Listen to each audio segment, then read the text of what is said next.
Hi there. Today I'm joined by Dominic Faraway. Dominic is actually the first person I've had here who I would describe as an artist, although I'm sure he'll cringe at that thought. But to give you a bit more on his background, Dominic, would you tell us where you've come from and what you've been doing? Well, my background is actually in advertising. For the last I started my career as a designer, and then I progressed on to being an art director in advertising, working on advertising campaigns. And during my work in advertising, I started to realise the power of the moving image and animation, and how that often used to win a pitch. You know, if I put in a kind of animated film into a pitch presentation, we'd have a lot more chance of winning that business. And so I eventually just migrated more and more over into animation and filmmaking. And then after I'm all entirely self-taught, I started to get into live stage productions and stage visual effects, and particularly the Pepper's Ghost effect, whereby you can project a virtual image of a person on a stage, on a full-size stage. So I've produced quite a few of these shows where you can have an interaction between a virtual image and a real person. You can create all kinds of interesting effects. That is a great effect. The problem with it being is that it's huge, a huge setup. You need about at least 20 meters depth, huge expense, huge rigging, huge setup time. So this Headworks project has come out of this. I wanted to see if I could use the same effect, but in a much smaller, simpler setup. So I devised a way of producing the same virtual holographic head, but seamlessly joining it to a physical body. And to be honest, I didn't actually think this was going to work. I set this up in my office, made out of MDF, switched it on. I thought, wow, that is incredible. It really does feel like you're standing in front of a real person. And so I have to agree. I've seen this actually in the wild, and he's absolutely right. It really does. It took my breath away. So. Yeah, and I ever since then, I've kind of developed the concept. I've been through several iterations of the prototype. The first exposure of this unit to the outside world, I took it to a trade show purely to see what the reaction was. I had no intention of selling it or anything. I just wanted to gauge what the reaction was of people there. And I had a really fantastic response. It literally stops people in their tracks. Even people that don't particularly like it, they're still drawn in. They're kind of fascinated by it, and they want to know how it works and what's it all about. But generally, it had a fantastic response, and I found that really motivating, particularly. And ever since then, I've taken it to various events where the response has been really, really good. I mean, it's such an unusual concept. There's nothing else like it in the world anywhere. It's completely and utterly unique. And I think what makes it special is that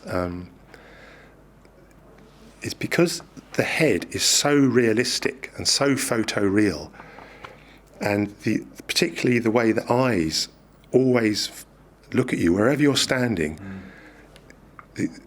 It's got that it's kind of an extra level of communication which is lost with a regular video screen. You don't have that kind of visceral connection that you do with this. You really do feel like you're standing in front of a real person, and they're communicating directly with you. So I think that is a really unique feature of this. And at its core, it's actually quite simple technology. It's just done very well. I think it's the blurring of the line, isn't it, between the neck and... I mean, that was the challenge. I mean, that's what when I first had the idea, sort of 3 o'clock in the morning, I thought, I wonder if you could put a virtual head on a physical body. I thought, there's no way that's going to work, because one's a virtual reflected image, and the other's a real physical object. There's going to be a real contradiction or jarring between the join. And that's where I developed a way of seamlessly blending the two together, and that's kind of the trick of this whole concept, is that it is possible to join a virtual head to a physical body and create a kind of whole image of a person. So that was that was the challenge, and that's what I think I've kind of overcome with this, and that's what works really well. So you've found a solution to a problem you weren't really looking to go and explore too much. I didn't think it was going to work. I thought the difference in the kind of all the tonal values between a kind of basically a video image and and a physical body they're too different. It wouldn't blend together. And so that's why I was totally blown away when I switched on the kind of my Heath Robinson contraption for the first time, and I thought, wow, that's incredible. It really does work. And ever since then, I've kind of obviously refined it and honed it down and made it even better. And I still think there's a lot more work that I can do to make it better still. Well, which is why we've brought you in today to primarily discuss utilising the blockchain, because both myself and my partner here, we thought, wow, what a great object for being able to, from our point of view anyway, if you could put one of these maybe in each city, and we could see through the eyes of your virtual head and experience it that way, maybe make people make payments for it, and we could use the blockchain for that. So we brought you in here today, and we've just had a quick discussion about utilising it, and I'm great that you like the idea as well. And I think it's fascinating for me that you haven't, again, you didn't create this thinking, oh, I know how I'm going to sell this. For you wanted just to see if it could work, and now you're kind of looking at kind of going, right, how many avenues can I use this for? Exactly, and it's quite a long list of potential uses for this.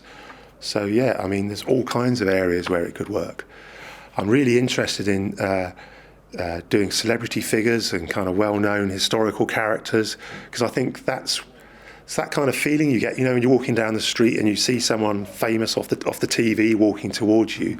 You get that kind of visceral feeling. Wow, it's that person, and I think you'd get exactly the same feeling with this. So it's a kind of way that you can put a sort of a celebrity anywhere. You can put them at any event, any store. They can say whatever you want. There's a lot of potential for this. Say whatever you want. I mean, that's brilliant. I mean, you'd really love your celebrity to actually do what you want them to do. Yeah. And also for a celebrity, to be licensed. I mean, we see it with football stars and sports stars that their image rights are licensed. I mean, this would take licensing to a whole new level as well. I mean, if you had, say, you could have a recording of a kind of, a multi-million sort of selling artist, then once you've got that licensed content, not only do you have the kind of the performance, but you have the kind of physical embodiment of that person as well, which you could rent that out 24 hours a day. So there's lots of licensing possibilities.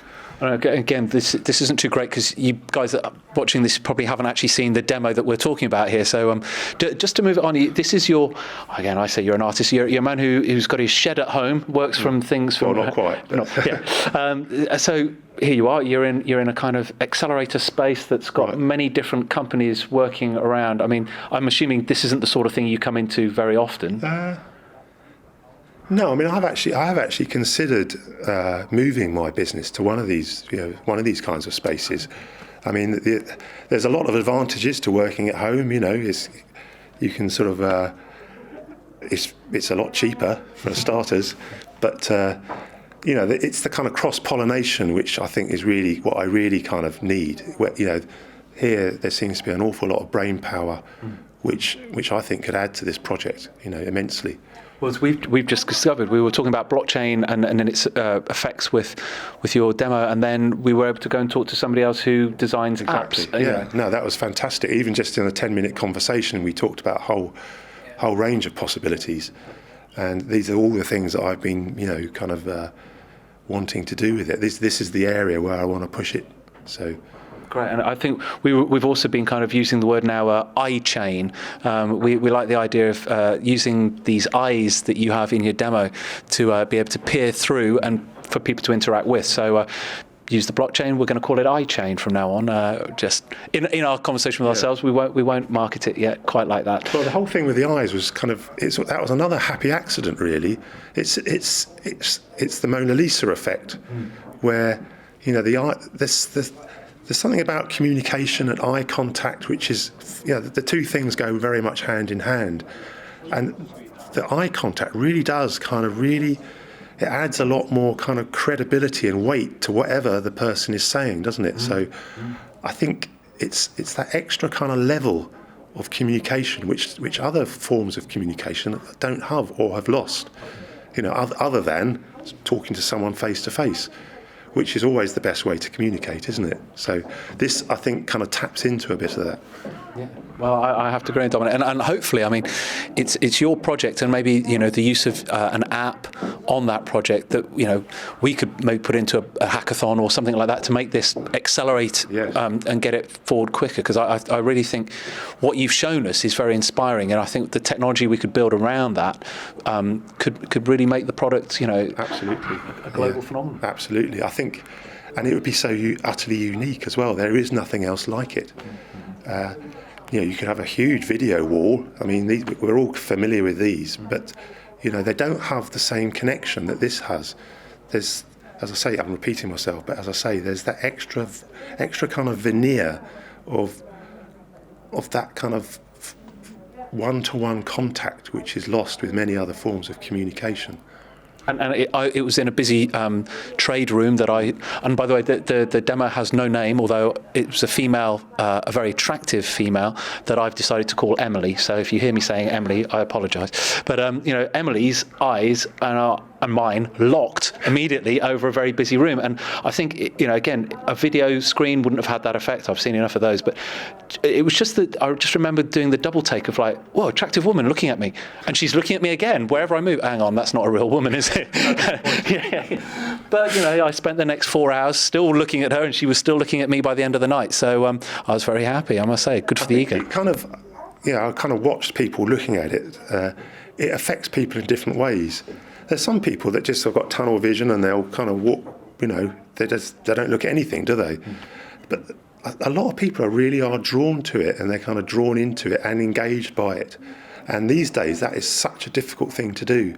Everyone's kind of bombarded with visuals as soon as you walk out of even before you walk out of your front door, And to have to create something that kind of stop someone in their tracks is actually quite an achievement. And this is just it's still in its kind of passive mode. It's not interactive. It's not communicating.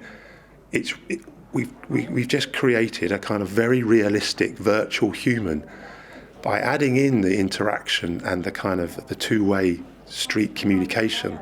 Then I think we're into kind of a whole new area. Absolutely, I agree. And I think on that we'll leave it there. But thank you very much, Dominic. Thanks for your time.